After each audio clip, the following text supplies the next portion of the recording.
7 দিনের মধ্যে এটিএম আজহারকে মুক্তি দিতে সরকারকে আলটিমেটাম। সামনে মধ্যপন্থা রাজনীতি, বিপদের মুখে পড়তে পারে আশঙ্কা রিজভির। জানাবো রোজায় বাজার শান্ত থাকবে এবার। এবং সর্বশেষ জানাবো নোয়াখালীতে অবৈধ 3 ইটভাটা গড়িয়ে দিল প্রশাসন, জরিমানা। শুনছিলেন সংবাদ শিরোনাম, এবারে বিস্তারিত। 7 দিনের মধ্যে এটিএম আজহারকে মুক্তি দিতে সরকারকে আলটিমেটাম। বাংলাদেশ জামাত ইসলামের কেন্দ্রীয় নির্বাহী পরিষদ সদস্য ও ঢাকা মহানগরী উত্তরের আমির মোহাম্মদ সেলিম উদ্দিন বলেছেন, কোনো অপরাধ ছাড়াই শুধুমাত্র জামায়াত করার কারণেই তখনকার ভারপ্রাপ্ত সেক্রেটারি জেনারেল এটিএম আজহারুল ইসলামকে আটক করে সাজানো মামলায় প্রাণদণ্ড দণ্ডিত করে দীর্ঘদিন ধরে কারারুদ্ধ করে রাখা হয়েছিল। তিনি আগামী 7 দিনের মধ্যে মজলুম এটিএম আজহারকে মুক্তি দেওয়ার জন্য সরকারের প্রতি জোর দাবি জানান। অন্যথায় দুর্বার গণ আন্দোলনের মাধ্যমে জনগণের নেতাকে জনগণই মুক্ত করে আজ ছাড়বে ইনশাল্লাহ। সেই সেলিম উদ্দিন বলেন, আগস্ট বিপ্লবের দলমত, ধর্ম, বর্ণ, গোত্র, শ্রেণী ও পেশা নির্বিশেষে সবাই আন্দোলনে নামলেও নিষিদ্ধ করা হয়েছিল শুধুমাত্র জামায়াতকে। আর আন্দোলনকারীদের রাজাকার বলার সঙ্গে সঙ্গে চলমান আন্দোলন অগ্নিগর্ভ হয়ে উঠেছিল। জামায়াতকে নিষিদ্ধ করার মাত্র কয়েকদিনের মধ্যেই আওয়ামী বাকশালীদের তখতে তাউসের পতন এবং তাদের খুনি নেত্রী সহ সব মন্ত্রী এমপিরা দেশ ছেড়ে পালিয়ে যেতে বাধ্য হয়েছিল। মূলত যারা জামায়াত নির্মূল করার ষড়যন্ত্র করেছে তারা ইতিহাসের পাতা থেকে নিশ্চিহ্ন হয়ে গেছে। আর জামায়াতের উপর রয়েছে আল্লাহর রহমত। জামায়াত ইসলামীর আল্লাহ ভীরু লোকদের পার্লামেন্টে পাঠিয়ে দেশকে একটি ইসলামী কল্যাণ রাষ্ট্রে পরিণত করতে চায়। তিনি সে স্বপ্নের পার্লামেন্ট গঠনের জন্য সবাইকে ঐক্যবদ্ধ হয়ে কাজ করার আহ্বান জানান। সামনে মধ্যপন্থা রাজনীতি, বিপদের মুখে পড়তে পারে আশঙ্কা রিজভির। সামনে মধ্যপন্থা রাজনীতি বিপদের মুখে হতে পারে বলে আশঙ্কা প্রকাশ করেছেন বিএনপির সিনিয়র যুগ্ম মহাসচিব অ্যাডভোকেট রুহুল কবির রিজভী। তিনি বলেন, একটি রাজনৈতিক দল চাচ্ছে আগে স্থানীয় নির্বাচন পরে জাতীয় নির্বাচন করতে। তাদের সঙ্গে কিছু লোক আছে যারা অন্তর্বর্তী সরকারকে বিভ্রান্ত করতে চেষ্টা করছে। এটা যারাই বলছে বা যাকে দিয়ে বলাচ্ছে, এতে সামনে সেন্টারিস্ট রাজনীতি বিপদে পড়তে যাচ্ছে কিনা এটার একটা সংখ্যা আমরা টের পাচ্ছি। রিজভী বলেন, ডক্টর ইউনূস আন্তর্জাতিক খ্যাতিসম্পন্ন একজন ব্যক্তি, তিনিও শেখ হাসিনা দ্বারা নির্যাতিত। তিনি ন্যায়সঙ্গত কাজ করবেন। তার নেতৃত্বে অন্তর্বর্তী সরকার একটি কঠিন সিদ্ধান্ত নেবে এবং গণতান্ত্রিক রাজনৈতিক শক্তি বিকশিত হবে। দেশে অনেক রাজনৈতিক দল আছে, রাজনীতিবিদ আছে, গণতান্ত্রিক পন্থায় তারা ক্ষমতায় আসবে। এই ব্যবস্থাটা আগে করুক, যারাই ক্ষমতায় আসুক তাদের মাধ্যমেই দেশে স্থানীয় নির্বাচন হবে এবং আরো অন্য সংস্কার হবে। রিজভী বলেন, অনেক রক্তের বিনিময়ে এ জাতি স্বাধীনতা পেয়েছে। ক্ষুদ্র স্বার্থের কারণে সেই স্বাধীনতা যেন ক্ষুণ্ণ না হয়, সেই দিকটা আমাদের খেয়াল রাখতে হবে। যা দেশের জনগণের জন্য কল্যাণকর আমাদেরকে সেটাই করতে হবে। যে কারণে ৭১ যুদ্ধ হয়েছিল, মানুষ কিন্তু তা পায়নি। বারবার দেশের জনগণ অধিকার হারা হয়েছে। দেশকে চালাবে কোন রাজনীতিবিদ ক্ষমতায় আসবে সেটা তো নির্ধারণ করবে দেশের জনগণ। সেই জনগণের অধিকার ফিরিয়ে দেওয়ার জন্যই তো এত লড়াই। বিএনপির এই মুখপাত্র বলেন, আমাদের যে অর্জন, এই অর্জনের মধ্য দিয়ে সত্যিকার অর্থে যে গণতন্ত্র, সেই গণতন্ত্রের জন্য কাজ করতে হবে। একটি অবাধ সুষ্ঠু নির্বাচন, যে নির্বাচনে সবাই অংশগ্রহণ করবে এবং ভোটাররা নির্ভয়ে ভোট কেন্দ্রে যাবে, তাদের পছন্দ মতো প্রার্থীকে ভোট দেবে। এটা অন্তর্বর্তীকালীন সরকারের একটা বড় কাজ। এই কাজকে তো তাদের দেখাতে হবে। বিএনপির এই নেতা বলেন, একটি রাজনৈতিক দল নির্বাচন নিয়ে বিতর্ক করছে।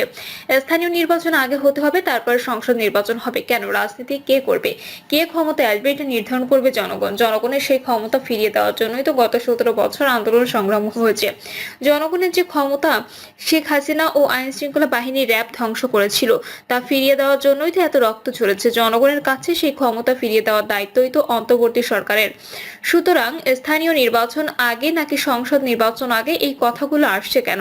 রিজভী বলেন, বিএনপি বলেছে সংসদ নির্বাচন একটি জাতীয় নির্বাচন। এই নির্বাচনের মধ্য দিয়ে রাজনীতিবিদদের কাছে ক্ষমতা থাকবে।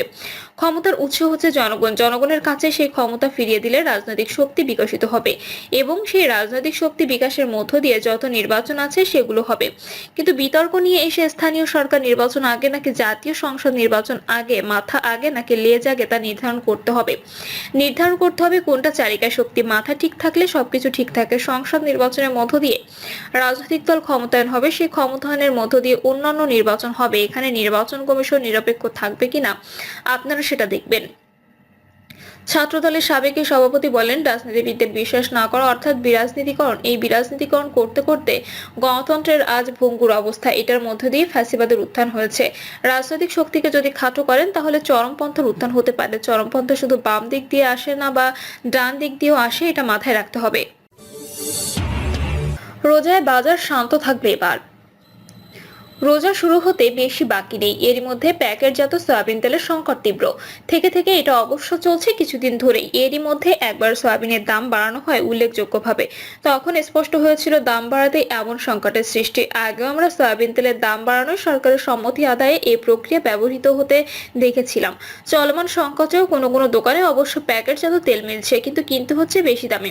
সরবরাহ স্বাভাবিক থাকাকালে এক্ষেত্রে কিছুটা ছাড় বরং মিলত। এ বাজারে আরো কিছু অদ্ভুত ঘটনা ঘটেছে, যেমন সয়াবিনের সঙ্গে প্রতিষ্ঠানের অন্য পণ্য গছিয়ে দেওয়া। সরবরাহ সংকট থাকলে এসব ঘটতেই পারে, কিন্তু সয়াবিন আমদানি তো কমেনি। পরিশোধকারী প্রতিষ্ঠানগুলোই তেলের ঘাটতি নেই, আমদানি বরং গেল বছরের তুলনায় অনেক বেড়েছে। আরও আমদানি প্রক্রিয়াধীন।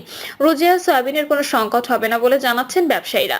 তার মানে পণ্যটি সরবরাহের কোনো এক পয়েন্টে সংকট সৃষ্টি করা হয়েছে। এটা অপরাধমূলক কাজ বলে বিবেচিত হবে কিনা ওই প্রশ্ন উঠতে পারে। প্যাকেটজাত সয়াবিন তেলের দাম সম্ভবত আরো বাড়ানো হবে এবং সরবরাহ হবে স্বাভাবিক। ততদিনে আমরা ভুলে যাব নিকট অতীতে কি ঘটেছিল। তবে তাদের পক্ষে ভুলে যাওয়া কঠিন। কোন নিত্যপণ্যের দাম 8 থেকে 10 টাকা বাড়লেও যাদেরকে এর ধকল সইতে হয়, অন্য কোনো নিত্যপণ্যের দাম একই হারে কমে এলে অবশ্য তারা কিছুটা স্বস্তি পাবে। সম্প্রতি সবজির দাম উল্লেখযোগ্যভাবে কমে আসতে দেখা গেছে। চাষিদের জন্য এটা অবশ্য দুঃসংবাদ। ন্যূনতম দামটাও না পেয়ে খেতেই সবজি নষ্ট করে ফেলছে তাদের অনেকে। রোজা আসতে আসতে শীতের সবজির সরবরাহ কমে আসবে অবশ্য। তখন সবজির পাশাপাশি সয়াবিন তেলের দামও বাড়বে হয়তো। খোলা সয়াবিনে বিক্রি হচ্ছে বেশি দামে। ভালো দাম মিলছে বলে মাছের প্যাকেট ভেঙে তা খোলা সয়াবিন হিসেবে বিক্রির প্রবণতা বেড়েছিল। পাম অয়েলও আমরা কম ব্যবহার করি না। শিল্পের উপকরণ হিসেবে এর ব্যবহার বিবেচনায় নিয়ে পাম অয়েলই বেশি পরিভোগ হয়ে থাকে। অবশ্য পাম অয়েল আমদানি হচ্ছে কম। আন্তর্জাতিক বাজারে এর দাম নাকি বাড়তির দিকে। মাত্র কয়েকটি উৎসের উপর এর সরবরাহ নির্ভরশীল বলে পাম অয়েলের বাজারে মাঝে মাঝে অস্থিরতা দেখা দেয়। তখন সয়াবিনের বাজারও হয় অস্থির। ভোজ্য তেলে আমরা বহুলাংশ আমদানি নির্ভর বলে এর আন্তর্জাতিক বাজারের দিকে দৃষ্টি রাখতে হবে বইকি। তবে ডলারের দাম বেশি হলে আন্তর্জাতিক বাজার স্থিতিশীল থাকলেও লাভ নেই। দেশে এমন একটা পরিস্থিতি বিরাজ করছে অনেকদিন ধরে, তাতে আন্তর্জাতিক বাজারে দাম কমার সুফলও মিলছে না। সয়াবিন তেলের দাম কম রাখতে অন্তর্বর্তী সরকার অবশ্য এর কর শুল্ক কমিয়েছে। এলজি সহ আমদানি প্রক্রিয়ায় বড় কোনো সংকটও পরিলক্ষিত হচ্ছে না। তারপরও সয়াবিন তেলের দাম বৃদ্ধি অব্যাহত কেন, বোধগম্য নয়। সরকারের উচিত হবে জরুরিভাবে এদিকে দৃষ্টি দেওয়া। খোলা সয়াবিন আর পাম অয়েলের দাম স্বাভাবিক রাখতে উদ্যোগী হতে হবে। রোজায় ইফতার সামগ্রী তৈরিতে এগুলোর চাহিদা বাড়ে দেশব্যাপী। ইফতার তৈরির অন্যান্য উপকরণে বাজার স্বাভাবিক না থাকলেও সংকট দেখা দেবে। ঘরে বাইরে যেখানে ইফতার সামগ্রী তৈরি হোক, এর ব্যয় নিয়ন্ত্রণে না থাকলে জনজীবনে ছড়াবে অস্থিরতা। সয়াবিন তেলের সংকটে সরকার চাইছে দেশে উৎপাদিত রাইস ব্রান তেলের ব্যবহার বাড়াতে।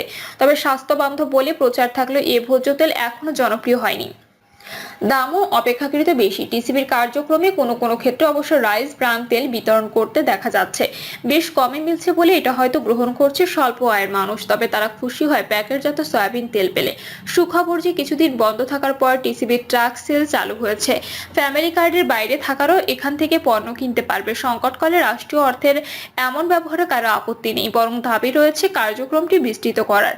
কেননা বিতরণকৃত পণ্যের তুলনায় ক্রেতা অনেক বেশি। ট্রাক সেলে রোজার জন্য জরুরি কিছু পণ্য যোগ করা হয়েছে। দেওয়া হচ্ছে ছোলা, খেজুর। এগুলো আমদানিও সন্তোষজনক বলে জানা যাচ্ছে। ছোলা সহ ডাল জাতীয় পণ্যের চাহিদা এর সময় অনেক বাড়ে চিনির চাহিদা। সরকার চিনিতেও কর ছাড় দিয়েছে যাতে দাম না বাড়ে। রোজায় পেঁয়াজের চাহিদাও বিপুলভাবে বাড়তে দেখা যায়। এর দাম মাঝে অনেক বাড়লেও বাজার এখন স্থিতিশীল।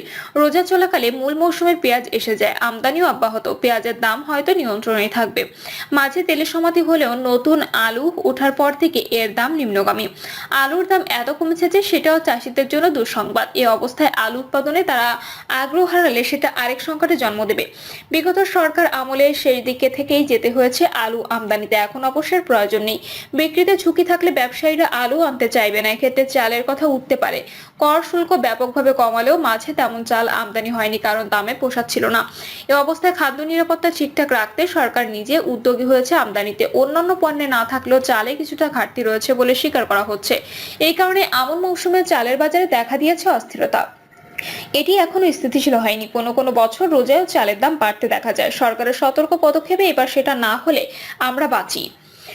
রোজায় অবশ্য চালের চাহিদা বাড়ার কথা নয়, সে কারণেও এর বাজার হয়তো কিছুটা শান্ত হয়ে আসবে। রোজায় যেসব পণ্যের চাহিদা লাফিয়ে বাড়তে দেখা যায় সেগুলো বাজার শান্ত রাখাটা সবসময় বড় চ্যালেঞ্জ।